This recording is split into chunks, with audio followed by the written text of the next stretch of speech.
berangan itu percuma. Jika pengayuh sayang dibasahkan, sampan takkan sampai ke seberang. Kini sagu dinikmati bukan seorang apabila ruyung telah dipecahkan. Perdana Menteri Datuk Seri Anwar Ibrahim menzahirkan rasa syukur dan menyampaikan ucapan tahniah kepada calon Barisan Nasional BN, Datuk Amiza Abu Adam yang memenangi pilihan raya kecil PRK Dewan Undangan Negeri Dun Pelangai yang dilangsungkan Sabtu lalu. Anwar yang juga pengerusi Pakatan Harapan PH turut merakamkan penghargaan dan terima kasih kepada para pengundi yang terus memberi kepercayaan kepada Kerajaan Perpaduan.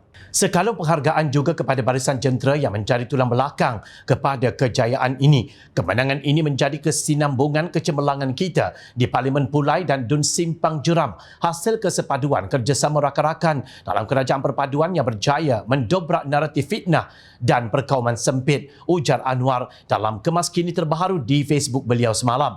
Tambah Anwar, kemenangan itu juga turut meniup semangat kepada Kerajaan Perpaduan untuk terus merancangkan agenda pembangunan negara demi kesejahteraan rakyat berlandaskan kerangka ekonomi madani. Dalam lawatan kerja selama 2 hari ke UAE, Anwar mengumumkan beberapa pelaburan baharu dalam sektor tenaga boleh diperbaharui.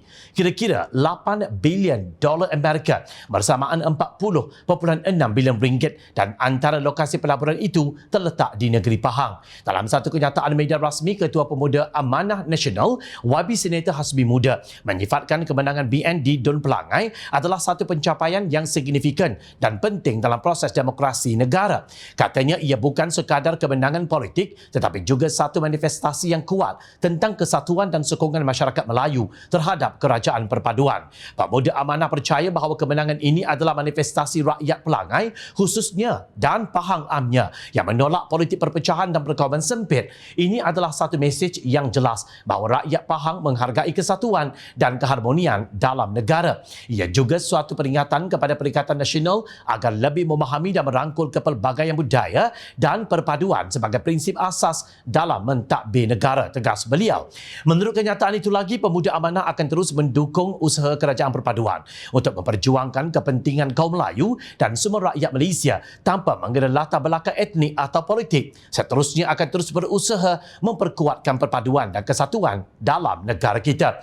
Kelihatannya pengerusi Perikatan Nasional PN Tan Sri Mahyadi Mat Yassin sedang kempunan untuk mengintai peluang membentuk kerajaan negeri Pahang kerana calonnya Kasim Samad kalah pada PRK Dun Pelangai. Sebelum ini Mahyadi berkata kononnya PRK Pelangai adalah medan untuk rakyat, khususnya majoriti Melayu, memberikan isyarat jelas kepada gabungan itu mengubah kepimpinan kerajaan negeri. Tambah 1 Pelangai jadi 18, kurang 4 sahaja. Kerusi PN di Pahang. Kut-kut mana tahu esok bangun pagi entah ada ahli yang berhormat UMNO masuk jemaah kita. Menteri Besar kita ada dekat sini, Datuk Seri Tuan Ibrahim Tuan Man, insya-Allah bakal Menteri Besar Pahang, katanya ketika berucap pada sesi dialog bersama NGO Melayu Pahang di Simpang Durian Selasa minggu lalu.